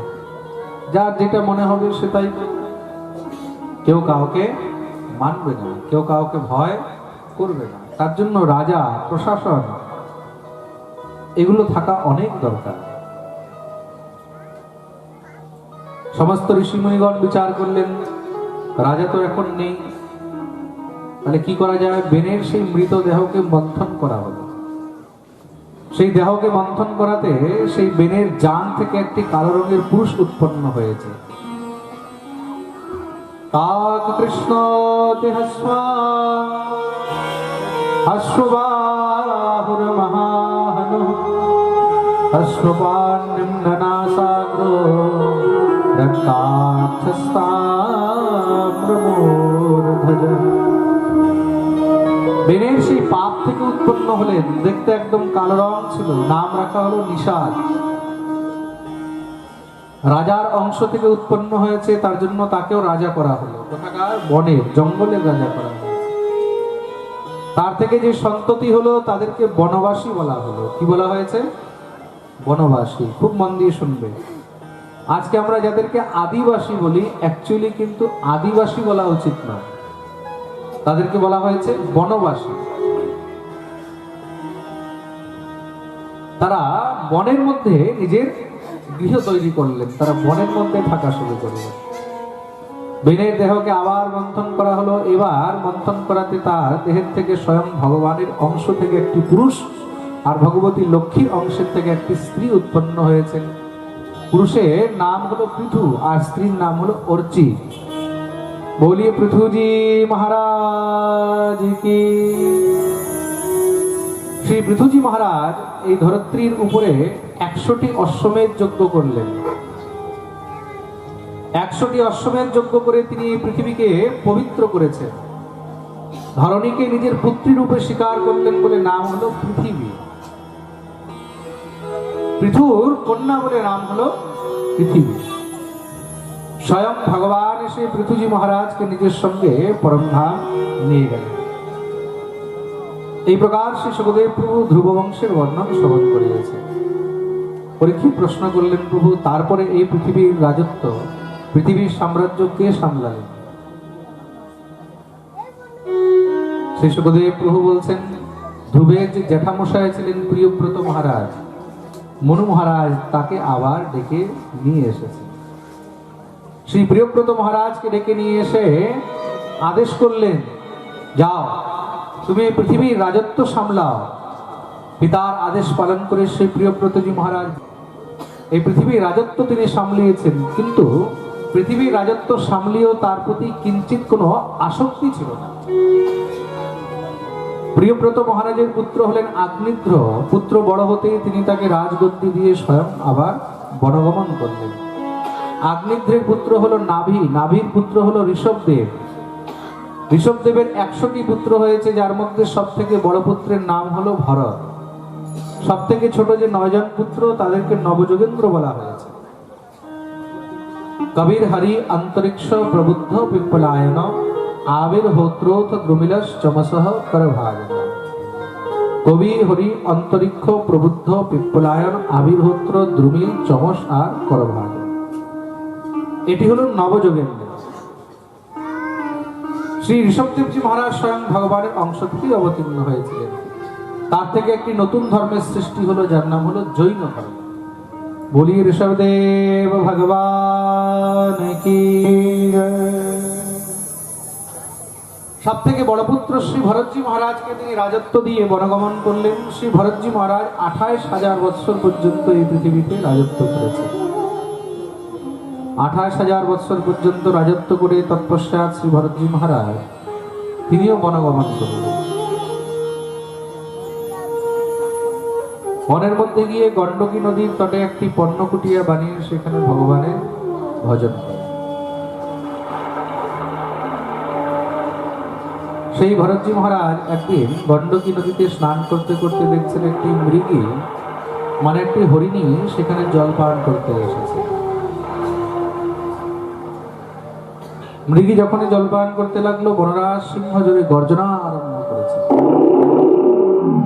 মৃগী ভয়াক্রান্ত হয়ে নদীর ওই পারে যখনই লাফ দিয়েছে, লাফ দিতে সেখানে একটি বড় পাথরের সঙ্গে তার গর্ভঘাত কাটা।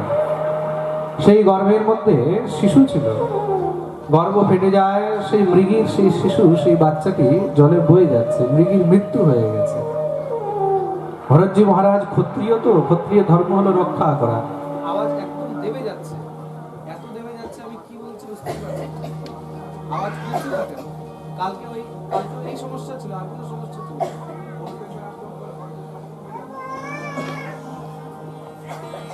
শ্রী ভরতজি মহারাজ বিচার করলেন যে তার তো রক্ষা করতে হবে।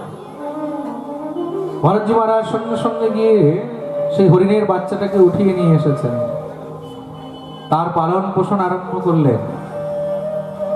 হরিণের প্রতি এমন আসক্তি হয়ে গেল, তাকে কি খাওয়াবে, তাকে কি পড়াবে, কি করে কি করবে, শুধুমাত্র এই নিয়ে দিন কেটে যাচ্ছে। সকাল হয় হরিণ নিয়ে, সন্ধ্যা হয় হরিণ নিয়ে। যেই ভরতজি মহারাজ হরি ভজন করতে এসেছিলেন, হরি ভুলে গিয়ে এখন হরিণ হরিণ হরিণ হরিণ শুরু করে দিয়েছে। আয়ে থে হরি ভজন কো ওটন লগে কপাস। হরি ভুলে এখন হরিণ হরিণ হরিণ হরিণ চলছে। হরিণ কিছু খেলো কিনা, হরিণ সুস্থ আছে কিনা, এই হরিণ নিয়ে দিন কেটে যাচ্ছে। সেই হরিণের বাচ্চা দেখতে দেখতে বড় হয়েছে। একবার সেই বনের মধ্যে কিছু হরিণের দল এসেছে, তাদেরকে দেখে সেই হরিণের বাচ্চাও তাদের সঙ্গে চলে গেছে। সেই ভরতজি মহারাজ দেখলেন সকাল থেকে সন্ধ্যা হয়েছে, এখনো পর্যন্ত হরিণকে আর দেখা যাচ্ছে না, গেল কোথায়? চারদিকে খুঁজে বেড়াচ্ছেন, কিন্তু কোথাও আর যখন সেই হরিণটাকে পায় না, তিনি তখন চিন্তিত হয়ে গেলেন। কি কোনো জীব তাকে মেরে ফেললো, খেয়ে ফেললো, না কোনো শিকারী তার শিকার করে নিয়েছে? এই চিন্তায় তিনি অন্ন জল সব ত্যাগ করে দিলেন। হরিণের বিরহে হরিণের চিন্তন করতে করতে তিনি দেহত্যাগ করেছেন। শাস্ত্র বলছে অন্তে মতি সেই গতি, জীব অন্ত সময়ে যার চিন্তন করে তাকে সেই গতি প্রাপ্ত হয়। হরিণের চিন্তন করতে করতে দেহত্যাগ করলেন বলে সে পরজন্মে হরিণ হয়ে জন্মগ্রহণ করেছে। হরিণ হয়ে জন্মগ্রহণ করেও কিন্তু পূর্বজন্মের সমস্ত সব স্মৃতি ছিল। মনে মনে বিচার করলেন, ছি ছি, আমি কত বড় অপরাধ করেছি। একটা হরিণের মোহে, একটি মৃগের মোহে পড়ে আমি আবার মৃগ হয়ে গেলাম। হে জগদীশ্বর, হে পরমপিতা, আমি যদি আবার মনুষ্য জন্ম পাই তাহলে এবার এই সংসারের মধ্যে কোনো জিনিসের প্রতি আসক্ত হব না। এবার শুধু তোমার ভজন করে আমি নিজের এই মনুষ্য জীবন, এই মানব দেহকে ধন্য করে তুলব। অন্ন জল সবকিছু ত্যাগ করে দিলেন। অনশন নিয়ে তিনি সেই মৃগদেহ পরিত্যাগ করেছেন। সেই মৃগদেহ পরিত্যাগ করে পরজন্মে আবার তিনি মনুষ্য হয়ে জন্মগ্রহণ করলেন। কোথায়? এবার ব্রাহ্মণের কুলে জন্ম পেয়েছেন। আঙ্গিরস গোত্রীয় ব্রাহ্মণ কুলে জন্মগ্রহণ করলেন। এই জন্মেও নাম রাখা হলো ভরত। সেই ভরতজি মহারাজ আস্তে আস্তে বড় হচ্ছেন। 7 বছর অবস্থা হয়েছে। উপনয়ন সংস্কার করা হলো। উপনয়ন সংস্কার করে গায়ত্রী মন্ত্রের দীক্ষা দেওয়া হয়েছে। 1 বছর হয়ে গেল। 1 বছরে তিনি গায়ত্রী মন্ত্র মুখস্থ করে শোনাতে পারলেন না। 1 বছরেও কিন্তু গায়ত্রী মন্ত্র মুখস্থ করে শোনাতে পারেন না। সবাই ভরতজিকে জড় বলা শুরু করে দিয়েছে। জড় মানে মূর্খ, জড় মানে মূর্খ। নাম হয়ে গেল জড় ভরত। बोलिए जड़ भरत जी महाराज की जय। जितनी आवाज इनकी आ रही है ना, मुझे अपनी नहीं आ रही है।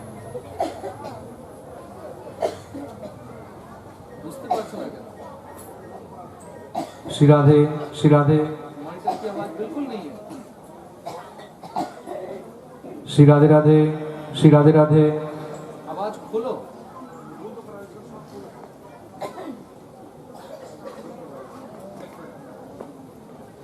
जो समस्या कल थी वही समस्या आज है।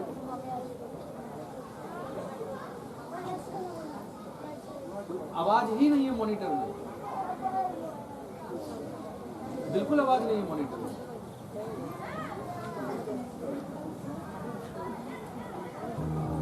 आवाज को पूरा एकदम बैन कर रखा है, बंद कर रखा है मेरी। श्री राधे राधे, श्री राधे राधे, जय श्री राधे राधे। इतनी जोर से बोल रहा हूँ तो भी मेरे पास आवाज नहीं। बोलिए वृंदावन। मॉनिटर का आवाज ही नहीं है। श्री राधे, श्री राधे राधे। आज तो मॉनिटर को चेंज करो एकांत থেকে। श्री राधे, श्री राधे, श्री राधे राधे, श्री राधे राधे, जय श्री राधे राधे, श्री राधे राधे, श्री राधे राधे।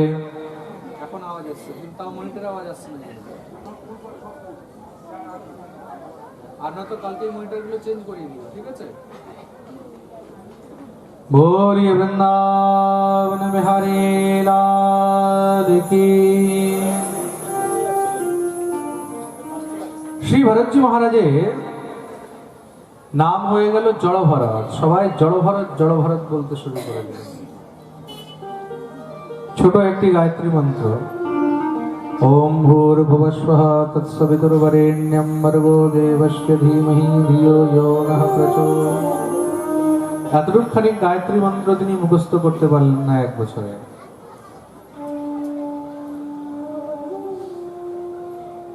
বলে ভরতজিকে সবাই যে জড় জড় বলে তাকে খারাপ লাগে না? বলছে না না না, ভরতজির মনে আরো আনন্দ হয়। কেন?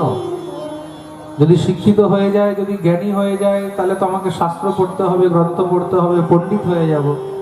পণ্ডিত হয়ে গেলে তখন যজন যাজন করতে হবে, যজন যাজন করলে তখন দক্ষিণা আসবে, দক্ষিণা আসলে আবার তখন বিবাহ হবে, বিবাহ হলে আবার সেই সন্ততি হবে, আবার সেই সংসারের চক্রের মধ্যে পড়ে যাব। পুনরপি জননম পুনরপি মরণম পুনরপি জননী জঠরে শয়নম। আবার সেই জন্ম মৃত্যু চক্রের মধ্যে আমাকে পড়তে হবে, তার থেকে মূর্খ হয়ে থাকাই বেশি ভালো। শাস্ত্র বলছে যেই জন কৃষ্ণ ভজে সে বড় চতুর। শ্রী ভরতজি মহারাজ মূর্খ নয়, তিনি মহা চতুর। তিনি জানেন যে মূর্খ হয়ে থাকলে তখন আমাকে সংসারের প্রতি কোনো দায়িত্ব আর গ্রহণ করতে হবে না। শ্রী ভরতজি মহারাজ দিব্য আনন্দে সবসময় হরিনাম সংকীর্তন করে বেড়ান।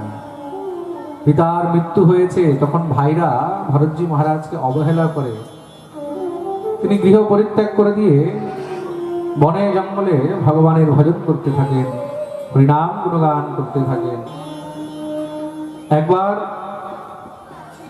সেই বনের মধ্যে জঙ্গলের মধ্যে কোল ভিল রাজাদের এখানে কোনো নরবলি দেওয়া হবে, মানুষের বলি দেওয়া হবে। তা যেই মানুষের বলি দেবে সে কোনো কারণে সেখান থেকে পালিয়ে গেছে। তা রাজার যে সিপাহীগণ তারা সব খুঁজতে বেরিয়েছে যে কাউকে যদি খুঁজে পাই, খুঁজে অন্য কাউকে তো পায়নি, শ্রী ভরতজি মহারাজকে পেয়ে গেছে। শ্রী ভরতজি মহারাজকে যখনই তারা পেয়েছেন, কাছে গিয়ে দেখছে খুব সুন্দর একদম হষ্টপুষ্ট মানুষ, আর মুখের মধ্যে রাম নাম রয়েছে। ভরতজি কীর্তন করছেন, শ্রীরাম জয় রাম জয় জয় রাম, শ্রীরাম জয় রাম জয় জয় রাম। কীর্তন করতে দেখে তারা সঙ্গে সঙ্গে দৌড়ে গিয়ে ভরতজি মহারাজকে বলছে, মহারাজ মনে হয় আপনি কোনো হরি ভক্ত, কোনো রাম ভক্ত। বলে হ্যাঁ। আপনি রামজিকে দেখেছেন? বলে না তো। রামজিকে দেখেননি? চলেন আপনাকে রামজিকে দেখাতে নিয়ে যায়। শ্রী ভরতজি মহারাজ শুনে একদম আনন্দে তাদের সঙ্গে চলতে লাগলেন। ভরতজি মহারাজকে নিয়ে এসেছেন খুব সুন্দর করে, নতুন নতুন বস্ত্র আভূষণ ইত্যাদি পরিয়ে, ফল মূল ইত্যাদি খুব সুন্দর করে খাওয়ানো হয়েছে, সাজিয়ে গুজিয়ে তারপরে মা ভদ্রকালীর সামনে নিয়ে যাচ্ছেন বলি দেওয়ার জন্য। অমাবস্যা রাত্রি মা ভদ্রকালীর সামনে বলি দেওয়া হবে। শ্রী ভরতজি মহারাজ মনে মনে ভাবছেন যে শুনেছি ভগবানের কাছে গেলে সবকিছু ত্যাগ করে যেতে হয়, কিন্তু এরা এত সুন্দর সাজিয়ে গুজিয়ে নিয়ে যাচ্ছে। ও আচ্ছা আচ্ছা, ভগবান তো আমার প্রেমী, তা প্রেমীর সঙ্গে দেখা করতে গেলে সেজে গুজে যেতে হয়। পিয়া মিলন কো চালিয়ে সজ ধজ কর শৃঙ্গার। আমি তো অসমর্থ, আমার কাছে তো কিছু নেই, তাই মনে হয় তারা আমাকে সাজিয়ে গুজিয়ে নিয়ে যাচ্ছে। এটাও বোধহয় ভগবানেরই একটি লীলা। এই বিচার করে শ্রী ভরতজি মহারাজ যখন গিয়ে উপস্থিত হয়েছে, সামনে গিয়ে দেখছেন মা ভদ্রকালী, এদিকে জল্লাদ হাতের মধ্যে খড়গ নিয়ে দাঁড়িয়ে রয়েছে বলি দেওয়ার জন্য। বুঝে গেলেন, ওহো, এরা রামজির সঙ্গে দেখা করাবার জন্য নয়, সোজা রামজির কাছে পাঠাবার জন্য নিয়ে। শ্রী ভরতজি মহারাজ সঙ্গে সঙ্গে দুই হাত জোড় করে মা ভদ্রকালীর কাছে প্রার্থনা করছেন, শরণাগত দীনার্ত পরিত্রাণ পরায়ণ সর্বস্যারতি হরে দেবী নারায়ণী নমস্তুতে। হে মা, আমি তোমার শরণে এসেছি। আমি শুনেছি তুমি করুণাময়ী, তুমি জগন্মাতা, সমস্ত সংসার তো তোমার সন্তান। সন্তানের বলি নিয়ে, সন্তানের রক্ত দিয়ে যদি মা আনন্দিত হয়, তাহলে এরা আমাকে পরে বলি দেবে, আমি আগেই নিজেকে তোমার চরণে উৎসর্গ করে দিলাম।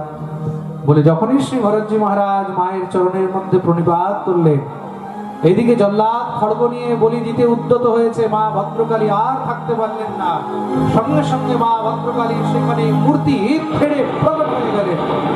দেখতে দেখতে যত গোল ভিল ছিল, নিজের সেই খড়গ নিয়ে এক এক করে সবার মাথা কেটে, যেরকম কোনো বাচ্চা বল নিয়ে খেলা করে সেগুলো ছুঁড়ে ছুঁড়ে ফেলতে লাগলো। দেখতে দেখতে তাদের গোবিন্দায় নমঃ উদ্ধার করে দিলেন।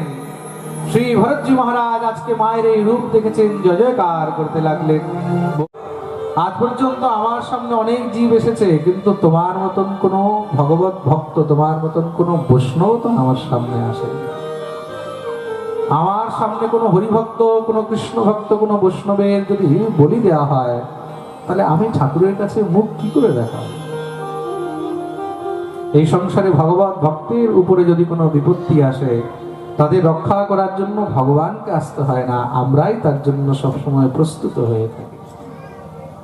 সেই ভরতজি মহারাজ বুঝে গেলেন আজকে ভগবত ভক্তির কারণেই কিন্তু তার রক্ষা হয়েছে। যদি কৃষ্ণ ভক্ত না হতেন, যদি গোবিন্দের ভক্ত না হতেন, তাহলে আজকে মা ভদ্রকালীও কিন্তু রক্ষা করতে আসতেন। ভগবত ভক্তির যে কি মহিমা সেটা আজকে শ্রী জড়ভরতজি মহারাজ দেখতে পেলেন। দিব্য ভগবানের গুণগান আরম্ভ করেছেন, উন্মত্ত হয়ে নৃত্য করছেন, গাইছেন, হে প্রভু তুমি যেইভাবে রেখেছো আমি সেইভাবেই থাকি, তোমার কৃপাতেই আজকে আমার রক্ষা হলো। তো সবসময় আমাদেরকেও কিন্তু মনে এইভাবেই রাখা উচিত, এই সংসারে আমাদেরকে চালাচ্ছে কে? ভগবান। সে যেইভাবে চালাবে আমরা সেইভাবেই চলব। আমরা নিজের মন থেকে যখনই কিছু করতে যাই তখনই কিন্তু কষ্ট ভোগ করি, সবকিছু তার হাতে ছেড়ে দিই। তেরি মর্জি কা मैं हूं गुलाम, मेरे अलमेले राम। तेरी मर्जी का मैं हूं गुलाम, मेरे अलमेले राम। तेरी मर्जी का मैं हूं गुलाम, मेरे अलमेले राम। तेरी मर्जी का मैं हूं गुलाम, मेरे अलमेले राम। अलमेले राम, मेरे अलमेले राम। अलमेले राम, मेरे अलमेले राम। अलमेले राम, मेरे अलमेले राम। अलमेले राम, मेरे अलमेले राम। तेरी मर्जी का मैं हूँ गुलाम, मेरे अलमेले राम।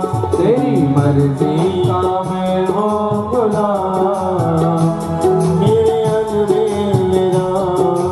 हरि बोल।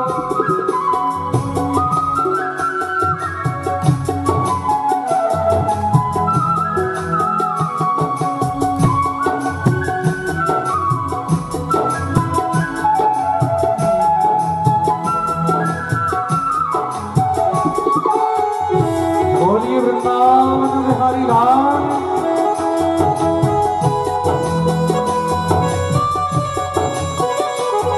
श्री राधे।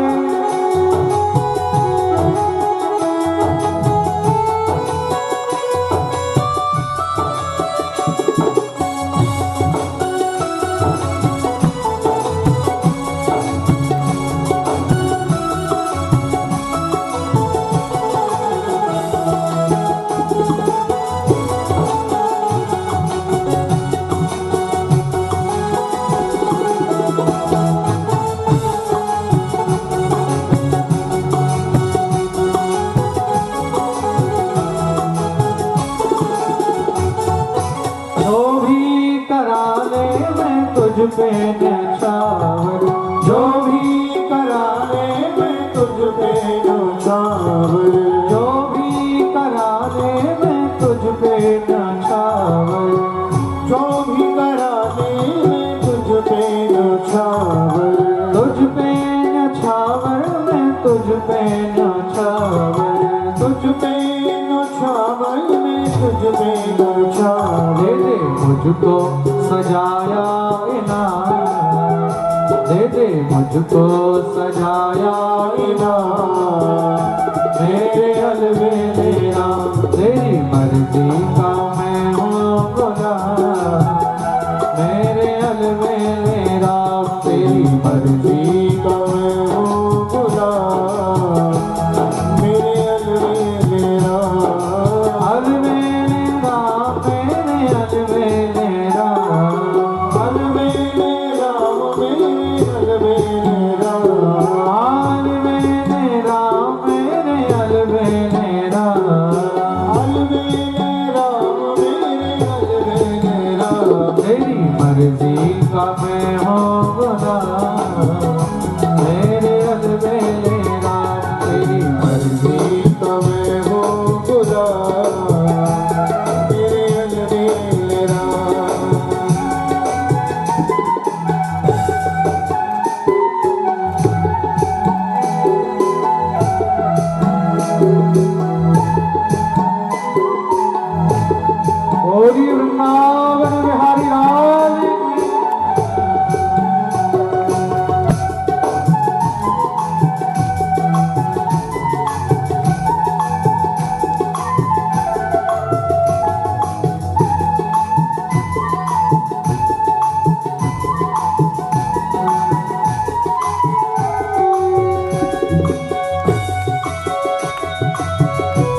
कृष्णा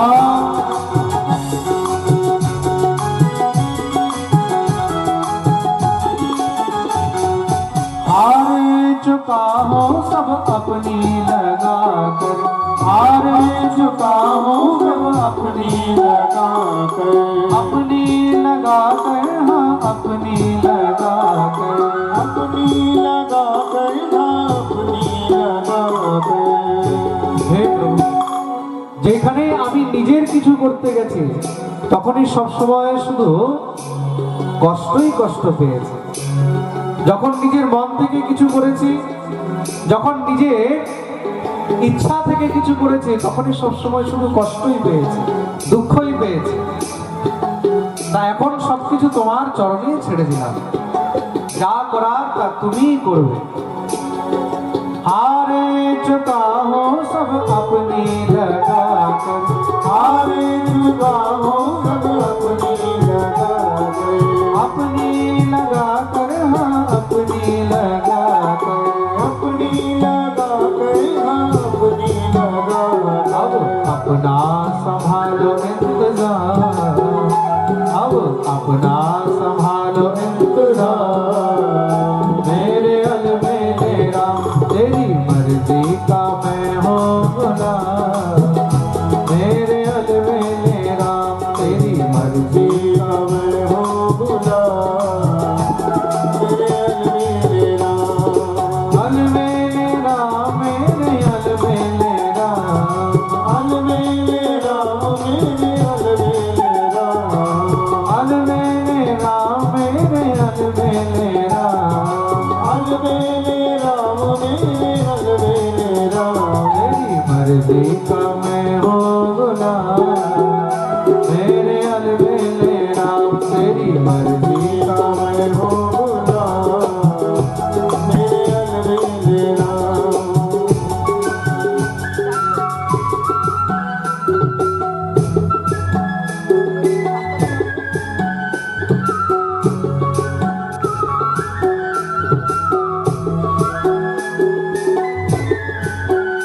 সবাই হাত উপরে করে তালি সেবা।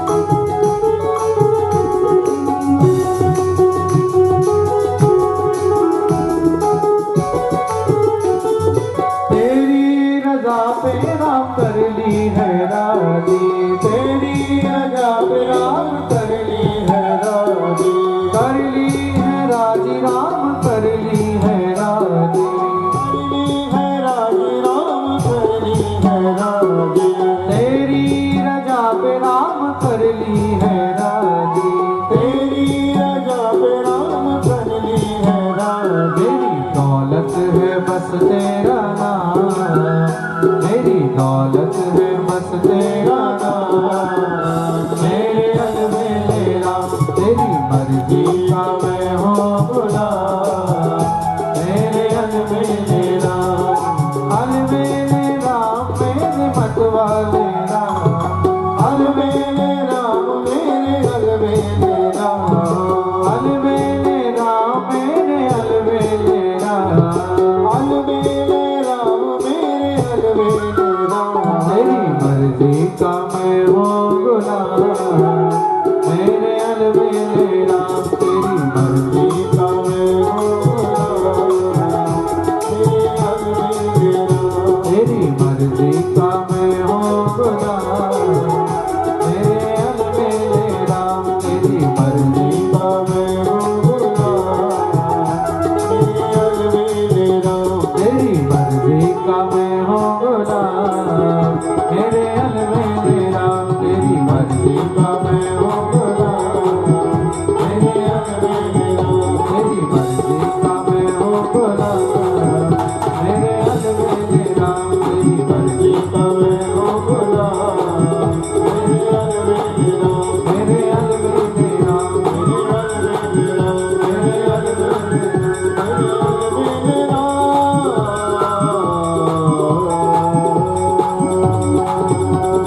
बोलिए भक्त वत्सल भगवान की जय। तेरी मर्जी का मैं हूँ गुलाम, मेरे अलमेरा। श्री জড়ভরত জি মহারাজ দিব্য ভগবানের আনন্দে উন্মত্ত হয়ে নৃত্য করছেন, কীর্তন করছেন। এক সময় সিন্ধু সৌবীর দেশের রাজা রঘুগণ পালকিতে বসে সৎসঙ্গ করতে যাচ্ছিলেন। হঠাৎ করে পালকির এক কাহার অসুস্থ হয়ে গেল। রাজা রঘুগণের সমস্ত সেবকগণ খুঁজতে বেরিয়েছে, যদি কাউকে পাওয়া যায়। খুঁজতে গিয়ে অন্য কাউকে তো পায়নি, আমাদের সেই জড়ভরতজি মহারাজকে পেয়ে গেছে। দেখতে খুব সুন্দর হষ্টপুষ্ট মানুষ দৌড়ে তার কাছে গিয়ে উপস্থিত হলেন। এই বাবা, আমাদের দেশের রাজা পালকিতে বসে সৎসঙ্গ করতে যাচ্ছেন, আমাদের সঙ্গী একজন তাহার অসুস্থ হয়ে গেছে, আপনি তাহলে একটুখানি সেবা করে দেন, পালকি নিয়ে চলুন। যদ্যপি জড়ভরতজি মহারাজের কোনো ইচ্ছা ছিল না, কিন্তু তাও রাজার সেবা করা প্রজার কর্তব্য মনে করে তিনিও সঙ্গে সঙ্গে গিয়ে সেই পালকি ঘাড়ের মধ্যে করে নিয়ে চলছে। পালকি নিয়ে চলতে চলতে হঠাৎ করে কি হলো, সামনে থেকে কিছু যখন পিঁপড়ের দলটল যাচ্ছে, সেই জড়ভরতজি মহারাজ লাফ মেরে দিয়েছে। পায়ের নিচে যেন কোনো জীব না আসে। সাধারণ মানুষের চাল আর একজন সাধুর চাল, দুটি চালের মধ্যে তো অনেক অন্তর থাকে। সাধু যখন চলে তখন দুই পা দেখে চলে, সামনে পায়ের নিচে যেন কোনো জীব জন্তু, কোনো যেন কীট পতঙ্গ না আসে। আর আমরা যখন চলি তখন কিভাবে চলি? উটের মতো। সামনে কি আসলো না আসলো, কেউ মরে গেল, কি হলো, আমাদের কিছু যায় আসে না। প্রেম সে বলো রাধে রাধে, বলো না আরো জোরে, আরো জোরে, আরো জোরে। পিছনে যারা আছে হাত উপরে করে জয় জয় শ্রী রাধে।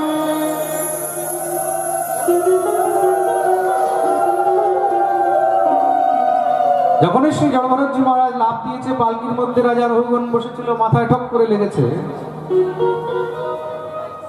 কুপিত হয়ে গেলেন। কেই দুষ্ট, কি ভালো করে চলতে পারছে না।